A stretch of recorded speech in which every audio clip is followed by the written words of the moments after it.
You are. Well, I would just I think we were thrilled with how well all of that went, and it was fun to see from our side how smoothly and how amazingly everything could be. And the feedback was really amazing. You know, I mean, and that's always part of it. You know, It's kind of funny to see the perspective shift a little bit, though. You know, we're used to bringing these bands all in and having everybody in Memphis and having a big party here. And it was really fun to kind of point the lens the other direction and have it actually in the place where everybody's from, and then have everybody get to look at that. I thought that was one of the fun things that happened with this version of Goner Fest as well. You get to travel.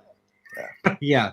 We had some t-shirts done up. We had a banner. It wasn't a whole lot of Goner Fest in Auckland, but you know, I wanted it to be a little bit taking it to your venue. So, you know, thanks to the Whammy Bar for doing that too. That was awesome. Yeah. Everybody loved it so much. Everybody's still talking about it. Like, and it's priceless for us, again, being so far down here. When you know, the way that we've traditionally connected to bands is and when the best way to connect with a band is to just fucking stand in front of the band. And when you can't do that, like having this opportunity and being able to get to people who love Ghana, who I knew would love these bands especially, was just so awesome. Yeah.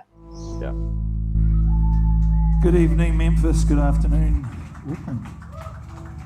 Are you ready to rock? Never. I only roll, man. I only roll.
All right, Goner TV. This is Alec. I'm here at the Goner Shop, and on the line we got Sam Richardson, head honcho Feel It Records in Richmond, Virginia. How's it going, Sam?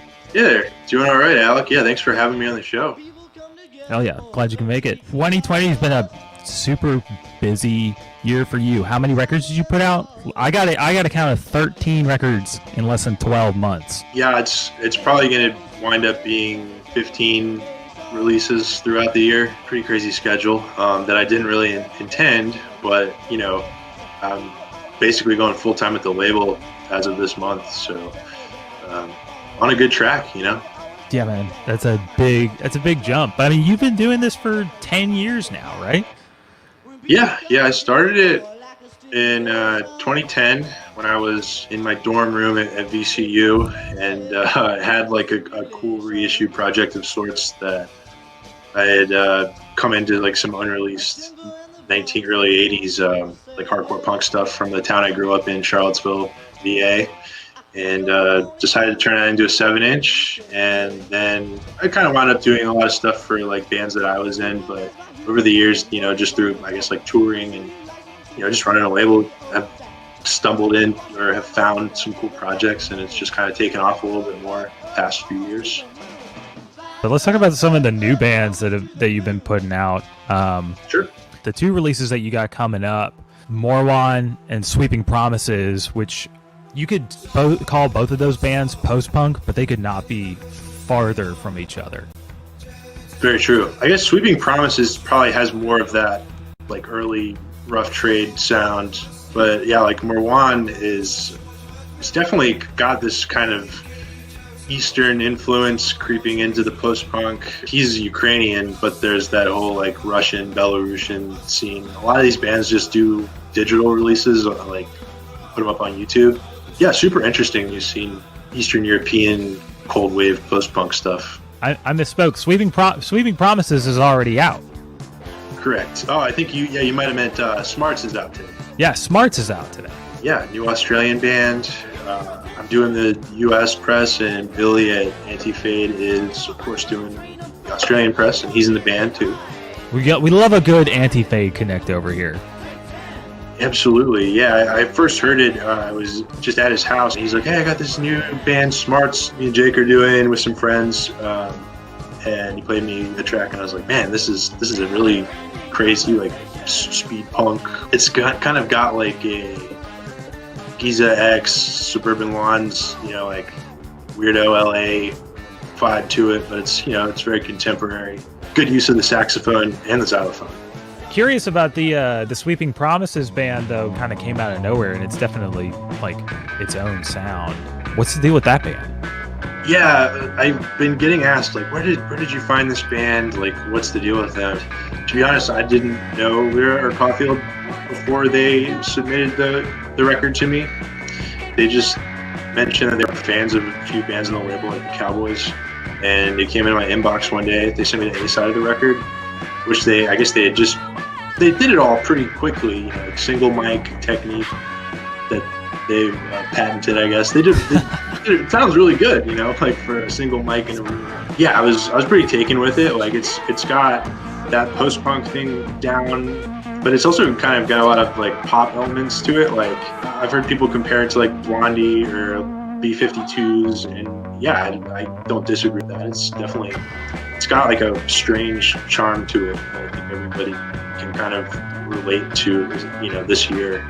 It's a very 2020 record. It's just got its own feel in a way that, a lot of stuff that's like looking to do like retro sound doesn't transcend. So it's really cool. And you can pick that up at GONERrecords.com. That's right. Thanks for getting some. Let's talk about the Generics. How did you come across that band? Nobody knew about that band until last year. And this guy, Bradley Adams, he's a collector, and he's found some other bands in the past, and he found that record 2019. It had never really been distributed because they just pre-sold it to a lot of their classmates and like teachers in middle school, junior high or whatever. And it basically broke up around the time the record came out because one of the guys' families moved out of town.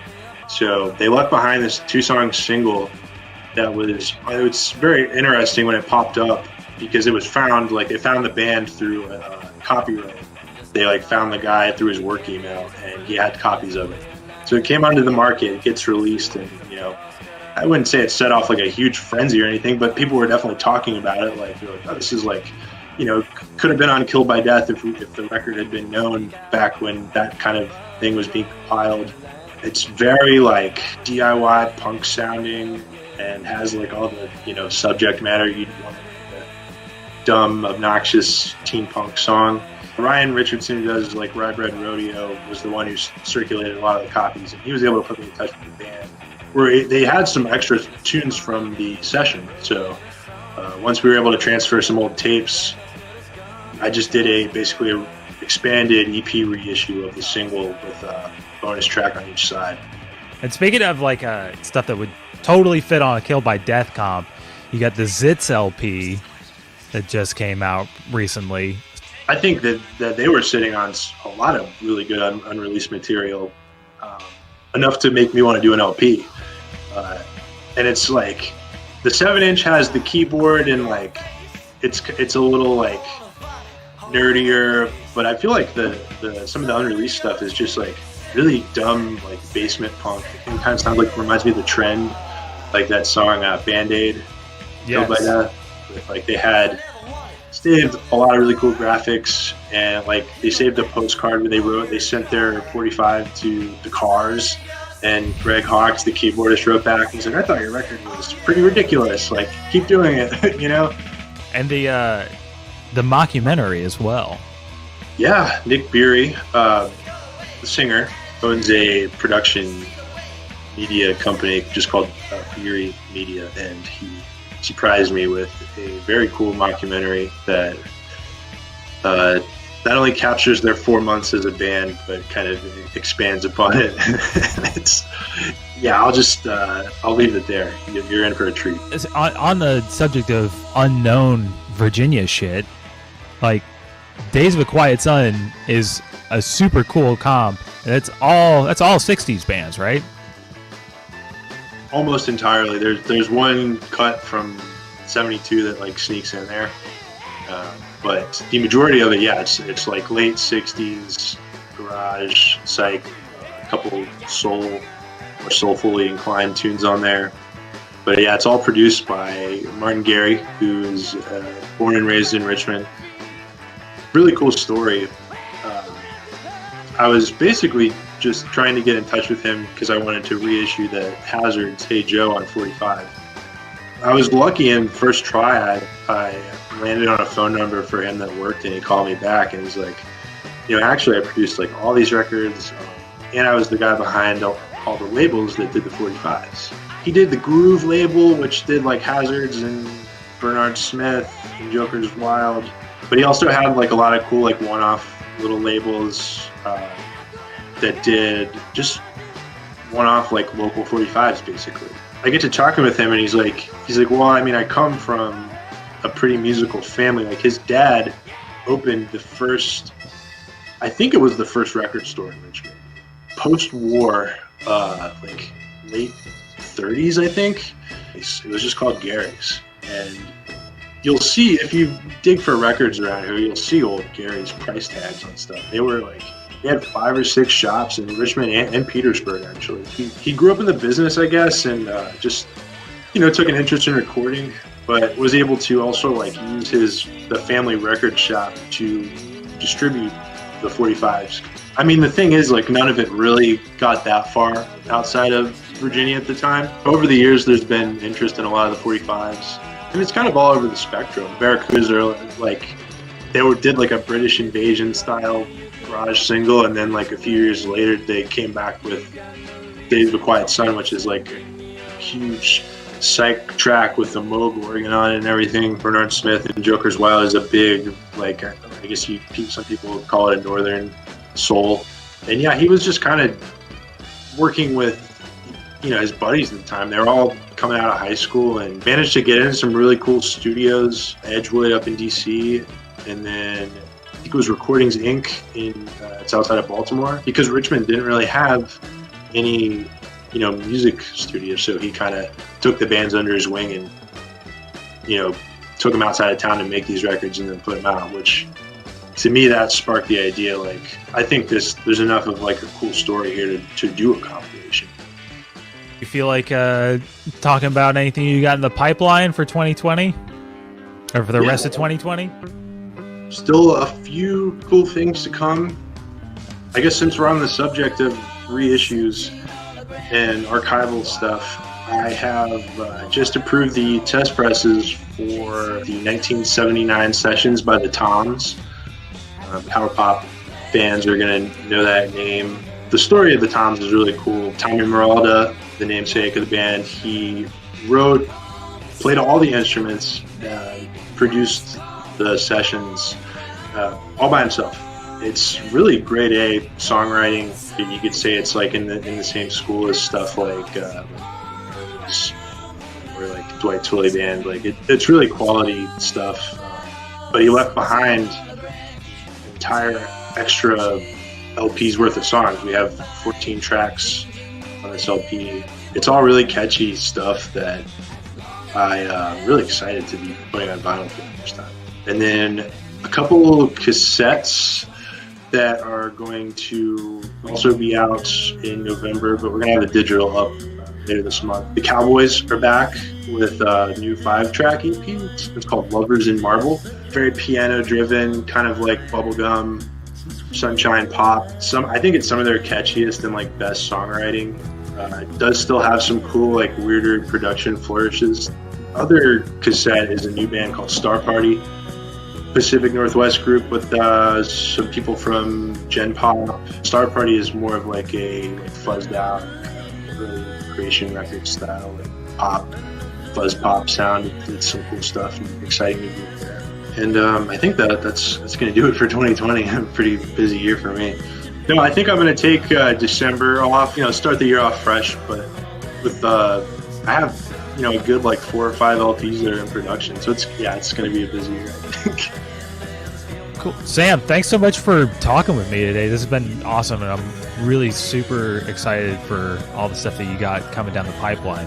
Yeah, it's been great being on the show. Stoked that Goner's doing this. I've definitely been tuning into a few of them. Yeah, just be prepared to be wowed by the Zits mockumentary, the most interesting band that was only around for 4 months, but they left behind a lot of cool stories. Yeah. Cool. Thanks again, man. For sure, buddy. Take care. Yeah, you too. All right, everybody. It's the Zits. They're back. After 39 years, the phenomenal Zits are finally releasing their greatest hits. Together only for an incredible 4 months in 1981, the Zits took the world by storm. Born fully formed, they performed only a handful of gigs, recorded a 2-sided smash hit single, and just like that, exploded into the ether. I like Nicky and the Zits' approach to music. It was a do-it attitude. I think that's why London embraced them in 81. Of course, they had no talent, so if they'd stayed together, they would have just got worse. So as a fan, I'm thankful that they broke up after about 4 months. Over the years, their single has become highly collectible, fetching hundreds of dollars, less for autographed copies. I was really fortunate. The only band I ever followed on tour was the Zits. I loved them. Fortunately, back in 81, every gig they ever had was less than 5 miles from where I lived. A couple times I was the only one in the audience. Dig it. Hey, my dad booked their gigs. He used to say that he'd be the only person in the audience. Wait. No, he did say that there would always be this one pimply-faced kid, Greg or something. I just said pimply-faced talking about the Zits. Wow. What happened to the Zits? Where did they go? What are they doing now? The Zits mystery has finally been solved. Feel It Records, the premier record label, stumbled upon the Holy Grail, the original Zits tapes. Found in a faux gold and pleather-plated box under the football stands at the Zits alma mater, Oakton High School in Vienna, Virginia, these Zits tapes were simply glowing with energy.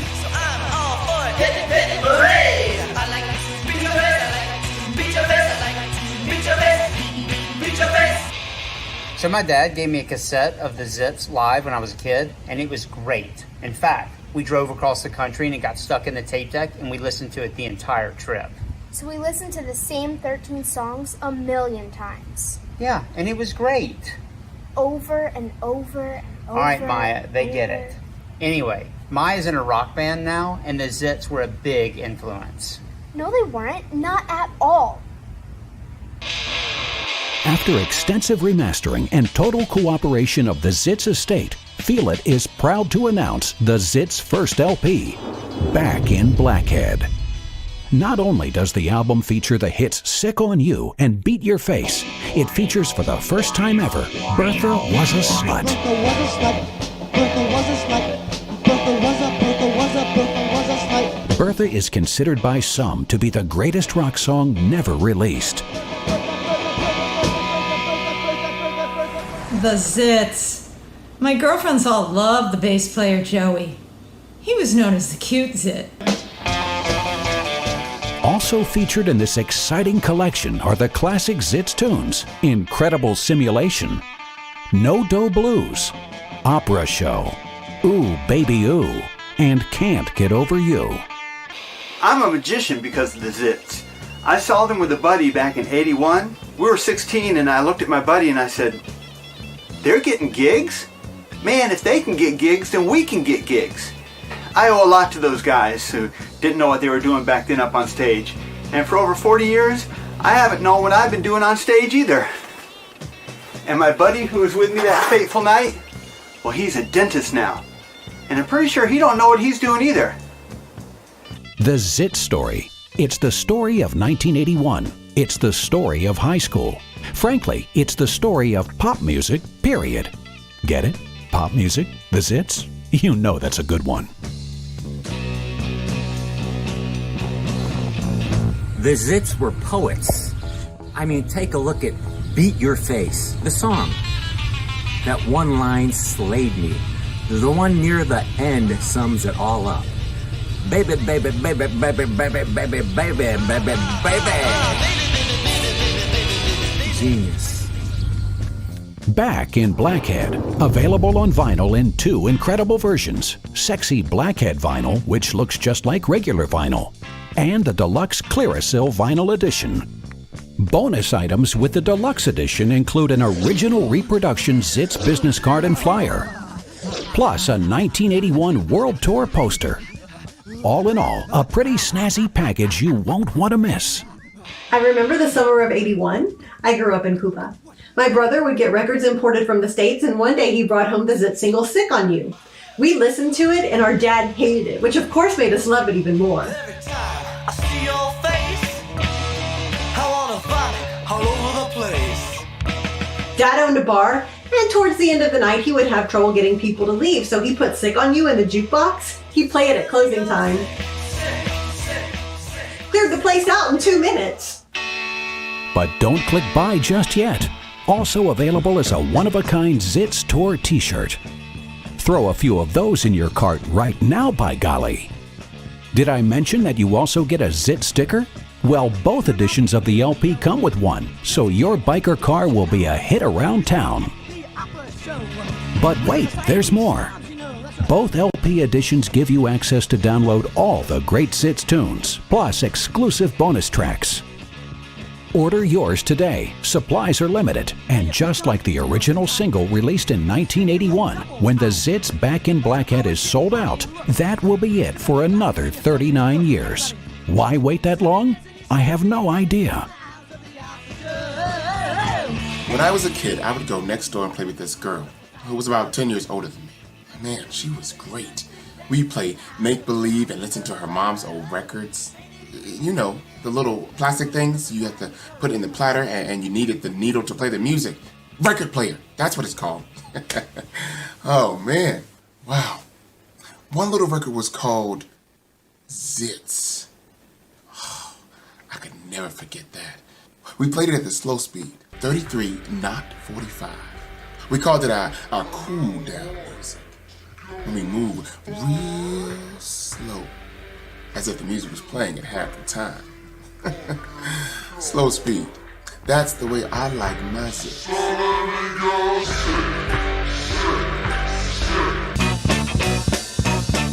Makes a great gift. Buy a bunch. Bunches of Zitz. You know you want that. Available at feelitrecordshop.com, Jamesway, and Memco. The legend continues. Own a part of it.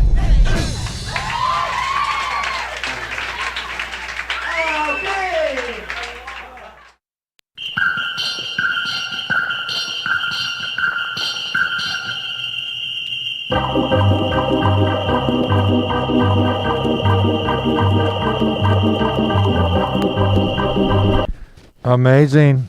Completely ridiculous. The Zits. Completely ridiculous. Thanks Sam and Alec for that enlightening expose of Feel It Records. Tackling the truth. Latest releases. Much needed punk rock, pop rock, various rocks. Great that you can still dig up some magic like that. They're doing it. Thanks, Sam. Thanks, Alec. Good work over there, Sam. Feel It Records. Speaking of records. Speaking of digging it, Quintron's new record, produced by Greg Cartwright. Happy release day, Q and Miss P. This is Goblin Alert is out. Long time coming. You got to get yours if you haven't already. There's been a lot of talk about the new Raining Sound record. This sounds exactly like it.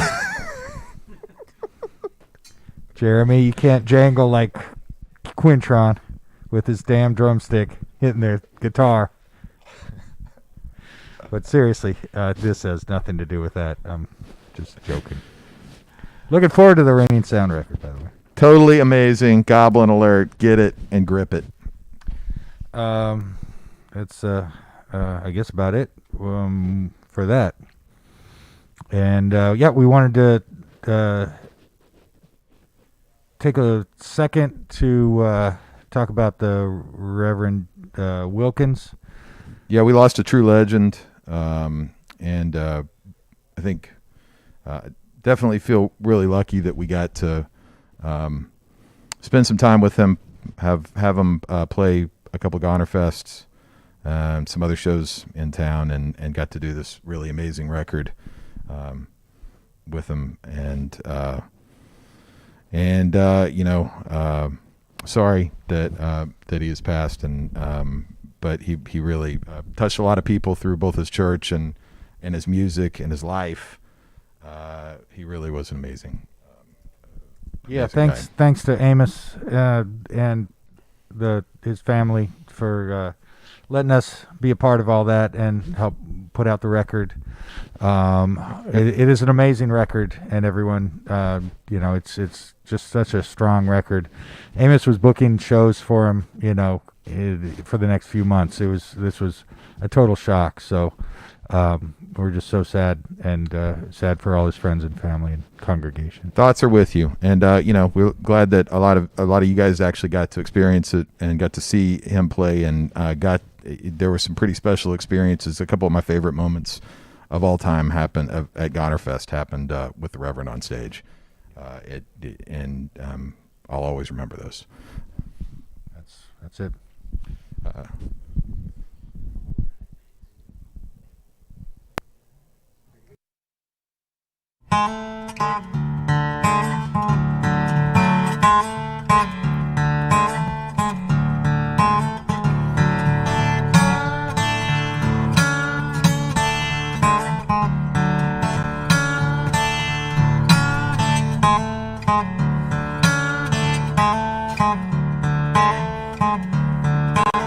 Walk with me, Lord. Walk with me. Walk with me, Lord. Walk with me. While I'm on this teacher's journey, I want Jesus. Walk with me. Walk with me, Lord. Walk with me. Walk with me, Lord. Walk with me.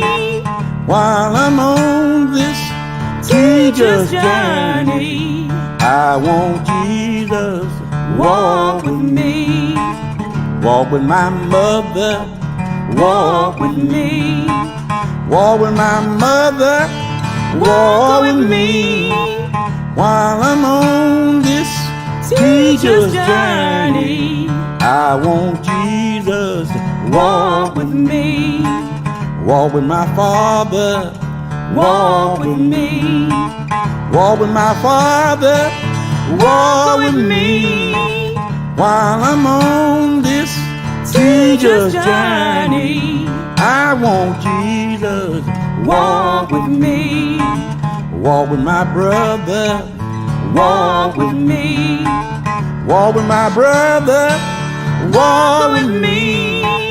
While I'm on this teacher's journey. I want Jesus walk with me.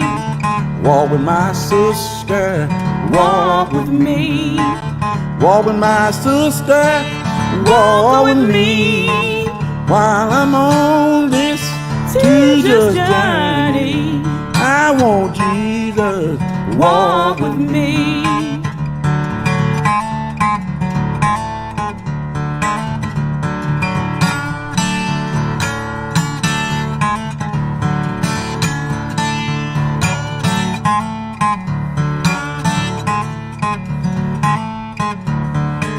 Don't leave me alone, Lord. Don't leave me alone. Don't leave me alone, Lord. Don't leave me alone. While I'm on this teacher's journey, I want Jesus walk with me. Be my friend, Lord. Be my friend. Be my friend, Lord. Be my friend. While I'm on this teacher's journey, I want Jesus walk with me. Walk with me, Lord. Walk with me. Walk with me, Lord. Walk with me. While I'm on this teacher's journey, I want Jesus walk with me.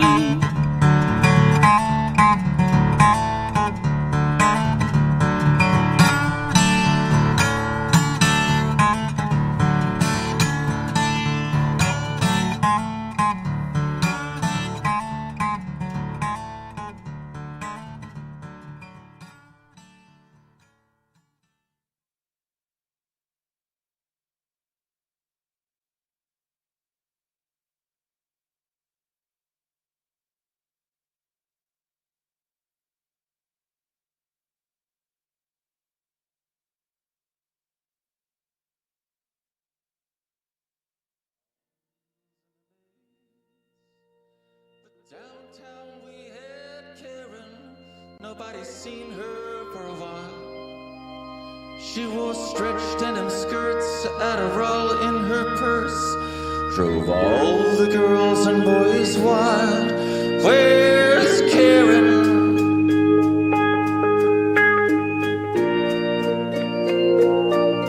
Where's Karen?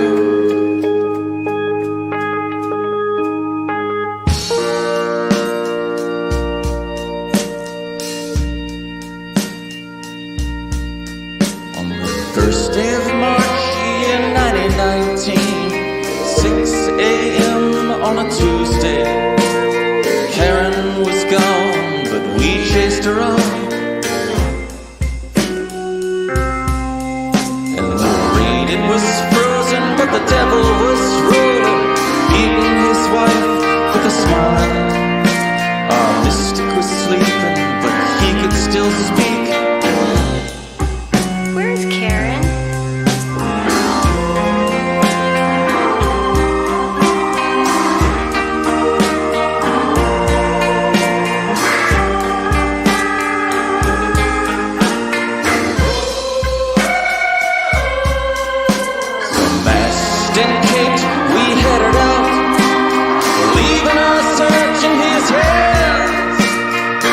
All the doors to let him explore.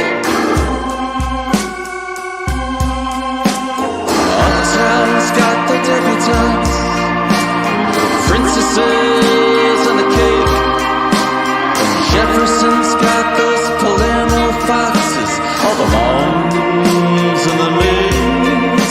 But downtown we had Karen, oh baby, she did not even exist. Gin-soaked goddesses spilled down upon us, drove all the girls and boys wild. Where's Karen?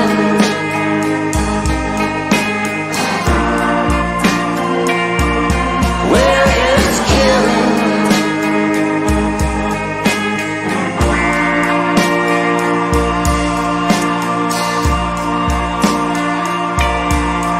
On the very next day in 1919, noon o'clock on a Wednesday, we rushed to the gate and rewound the tape. to get working. And yeah, he had spoken with Karen in a dream. She's with us, my friends, in the room. She is